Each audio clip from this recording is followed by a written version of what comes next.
And when we sailed in those early hours of the morning, it was like, yeah, okay, it's normal stuff. You can see a bit of coastline, and we're going to go in here, and we come in, and it's quite small, and there's a lot of us in here, and we get parked up, and we think, yeah, okay.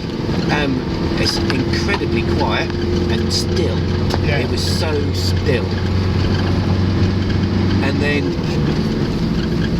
start offloading, and all of a sudden shit happens. Yeah. And you think, Christ. Yeah, because you think of something like D-Day, where as soon as the ships get near the beach, all hell breaks loose. Yeah. But ours was different. I mean, I was up in the bridge at 2 o'clock in the morning, so we were in San Carlos. It was so quiet, and I remember looking up at the radar, and it was starry, and I could see the radar wiping out the stars and drawing them back in again. And I thought, it's so quiet and lovely here, you know. And we were getting our duties for Operation Awkward, you know. Right, you guys will be in a seaboat from 2 to 4.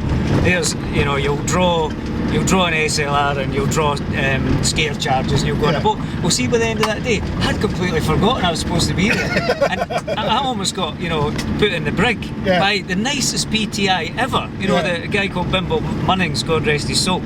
But when I got down to the quarter deck, he went through me like a ton of bricks. And I was like, God, he used to be a really nice guy. Yeah. But it was just the magnitude of the whole thing hadn't quite sunk in, you know. Just about to go over the top now. Okay.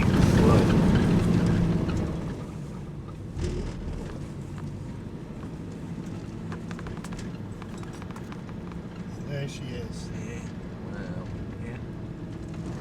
And with those words were about to go over the top, Tony managed to shut us both up. As we came up over the hill, San Carlos Bay stretched right out in front of me. I'd never seen it like this before. I was used to being down there looking up at the hills and feeling vulnerable.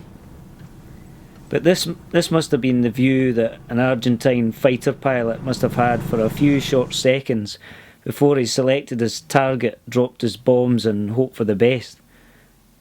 Probably hoping he'd be one of the lucky ones to escape the hail of missiles and bullets heading his way. Many pilots never made it back. One pilot, Richard Lucero, tried to bomb my ship, HMS Fearless, but he was hit and ejected, and was rescued by Fearless. It was a case of 1 minute he was trying to kill us, the next we were saving his life. Just one of those crazy things that happens in a war.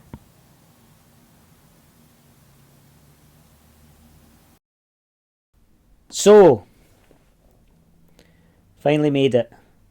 San Carlos Bay, or Bomb Alley as it was affectionately known back in 1982.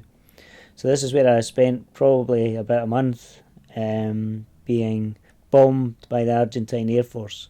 Fearless was kind of over there sometimes, but we moved about quite a bit.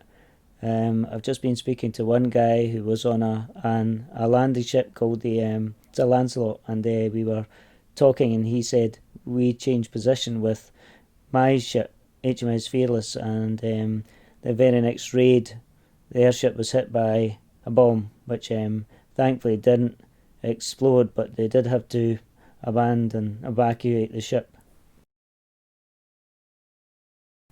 There was an incident with one of the Type 21 frigates, HMS Antelope, who was hit and with an unexploded bomb, and I was standing sea fire party for HMS Fearless, and the decision was made that once the ship's company of HMS Antelope were sent over to us by landing craft, that the standing sea fire party from Fearless would go over and try and fight any fires that were there.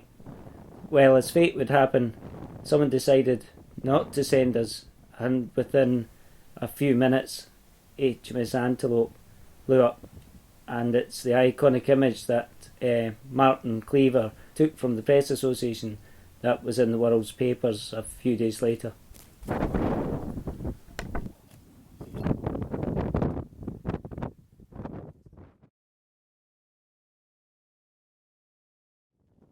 To be honest, I didn't really know how I was going to feel when I came here. I've obviously suffered from PTSD for quite a few years. Some years were good. Some years a lot of demons came back and found it very difficult to cope. So I was obviously apprehensive about taking a huge journey down here. But it's proven to be invaluable. It's a great healer. It's actually euphoric to be sitting here looking at all this amazing place, and it's just a different context. It's quiet, it's peaceful. The people are so welcoming, and they will basically take you to the ends of the island, and will do whatever it is you want to do, whether it's visiting memorials or whether it's just coming to a place that means a lot to you.